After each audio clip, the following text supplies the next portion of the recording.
श्री महाकाल, जय श्री महाकाल। सभी साधक एवं साधिकाओं को मेरा नमस्कार। मित्रों, कल हमारी नव जो बोलते हैं 1 जनवरी है, नया साल जिसको लोग बोलते हैं। तो कल हमारा नया साल है। नए आने वाले नए साल की सभी साधक साधिकाओं को हार्दिक शुभकामनाएं। सभी लोगों को भगवान भोलेनाथ अच्छा रखे, हर मनोकामना पूर्ण करे आपकी। दोस्तों, आज जो मैं साधना लेके आया हूँ, आपने बहुत सारे प्रेतों की साधना देखी होगी। सिपली प्रेत, फलाना प्रेत, बाबरा भूत, अवगढ़ भूत। तो आज मैं साधना लेके आया हूँ, वो है अवगढ़ भूत की साधना। और इस साधना में सबसे बड़ी बात यह है कि ये साधना पहले तो एक रात्रि की है। एक रात्रि की साधना है और इसमें एक साथ सात सात दिन 7 भूत आपको सिद्ध होंगे। मतलब 7 प्रेत एक साथ में, अवगढ़ भूत बोल सकते हैं, अवगढ़ प्रेत बोल सकते हैं इसको। ठीक है, इसमें एक साथ में आपको 7 भूत सिद्ध होंगे, जो कि भगवान शिव के जो टोली में चलते थे, भगवान शिव के गढ़ में जो भूत होते थे, वही भूत आपको। ये कोई तामसिक साधना नहीं है। बोलने को तामसिक बोल सकते हैं भूत प्रेतों को, लेकिन ये तामसिक नहीं है। ये और प्रेतों की तरह नहीं है कि आपको सताएंगे, परेशान करेंगे, नहीं। ये आपका धन संबंधित कार्य करेंगे।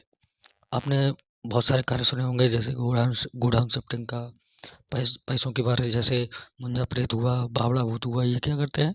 धन वर्षा करते हैं, गड़ा धन निकलवाते हैं, गोडाउन शिफ्टिंग करते हैं। उसी प्रकार से ये 7 भूत आप समझ लो, वो एक होता है और ये 7 है। तो 7 भूत में कितनी ताकत होगी, 7 प्रेतों में कितनी ताकत होगी?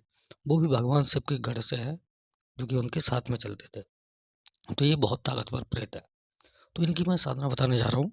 तो इनके माध्यम से आप गोडाउन शिफ्टिंग का कार्य हुआ, ठीक है, और धन वर्षा का कार्य हुआ, वशीकरण का हुआ, मरण हुआ, उच्चाटन हुआ, ये इत्यादि कार्य आप ले सकते हैं। इसके माध्यम से आप जो बोलते हैं टीटी का कार्य, टीटी का, टमाटर का, जो भी आप समझते हैं, और प्लेट पे काम, ये हर एक कार्य इसके माध्यम से आप ले सकते हैं। ठीक है, ये कांटे पे काम ले सकते हैं। तो बहुत सारे काम होते हैं जो कि बहुत सारे साधक समझदार हैं, तो वो उसके माध्यम से इसको ले सकते हैं। बहुत सारे साधक ऐसे हैं जो इस साधना को नहीं कर सकते, ऐसा संभव नहीं है उनके लिए करना। तो वो चाहें तो इस साधना का ट्रांसफ़र भी ले सकते हैं। ठीक है, तो ट्रांसफ़र का शुल्क तो हम यहाँ पे नहीं बताएंगे, लेकिन इसकी अगर आप साधना विधान पूर्ण रूप से हमसे जुड़ना चाहें तो गुरु दीक्षा लेके आप हमसे साधा ले सकते हैं ये। तो इसमें आपको करना क्या है कि ये एक रात्रि की साधना है। साधना में कुछ आपको सामग्री की ज़रूरत पड़ेगी, जैसे आपको 7 मिट्टी के दीपक, 7 पीस मिठाई, ठीक है, 7 पान लेने हैं आपको, जो मीठे पान, 7 ही अगरबत्ती लेनी है आपको। ठीक है, एक रुद्राक्ष की माला लेनी है और शमशान की थोड़ी-सी राख लेके आनी है। ऐसा नहीं है कि कोई चिता की राख हो।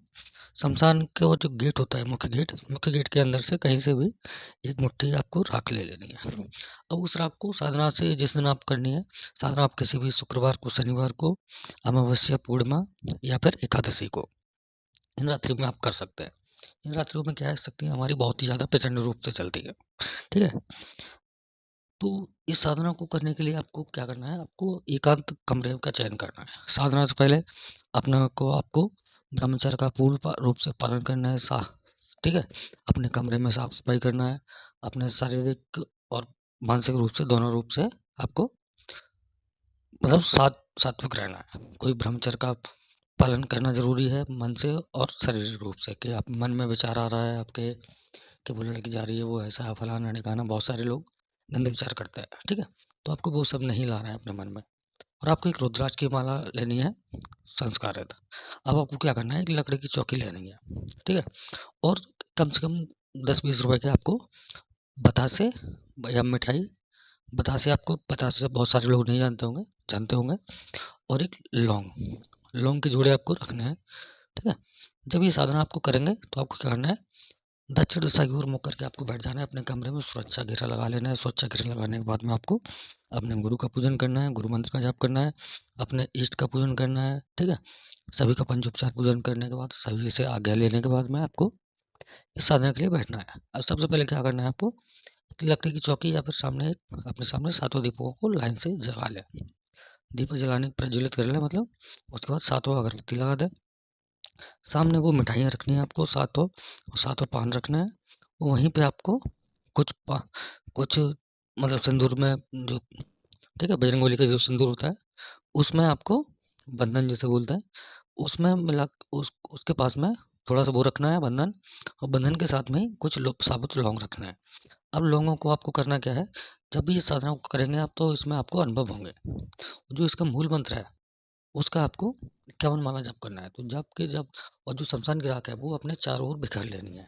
थोड़ी-थोड़ी जो शमशान की मिट्टी जो आप लेके आए हैं, वो अपने चारों ओर बिखेर लेनी है। बिखेर लेने के बाद में क्या है कि इससे क्या है कि आपको साधना में जब अनुभव होंगे तो बहुत सारी आपको अनुभव होंगे, तो उससे आपको घबराना नहीं। कोई प्रेत अगर आता भी है तो आपको उसको, अगर वो चिल्ला रहा है या शोरगुल कर रहा है, तो आपको उसको उस जो बतासे आपने रखे हैं, बतासे पे 2 लौंग सिंदूर में लगा के आपको उसको दे देना है, तो उससे वो शांत हो जाएगा, ठीक है, कुछ देर के लिए।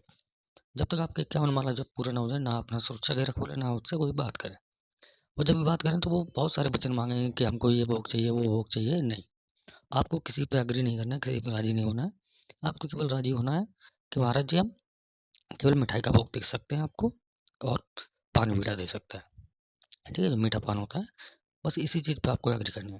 इनके माध्यम से आप जब भी आप कोई साधना करेंगे, मतलब जब भी आप कोई कार्य करना चाहेंगे, हर एक कार्य, जैसे टमाटर टीटी का, प्लेट का, कांटे का, धन वर्षा का हुआ, गोडान शिफ्टिंग का हुआ, हर एक कार्य, वशीकरण का हुआ, मारण का हुआ, क्योंकि इसमें एक साथ आप खुद सोचो, भगवान शिव के घर से 7 प्रेत आपको मिल रहे हैं, और जो कि बहुत ही पावरफुल है। तो ये साधना बहुत ही पावरफुल है। तो ये जो भी साधक साधिका अगर करना चाहे तो कर सकता है, नहीं करना चाहता है तो वो आप डायरेक्ट हमसे शक्ति ट्रांसफ़र ले सकता है। 3 रात्रि में इसका शक्ति ट्रांसफ़र हो सकता है, 2 से 3 दिन लगते हैं ट्रांसफ़र में। तो जो भी साधक साधिका करना चाहते हैं, स्क्रीन पे दिए गए व्हाट्सएप नंबर पे संपर्क कर लें। जय श्री महाकाल, जय माता दी।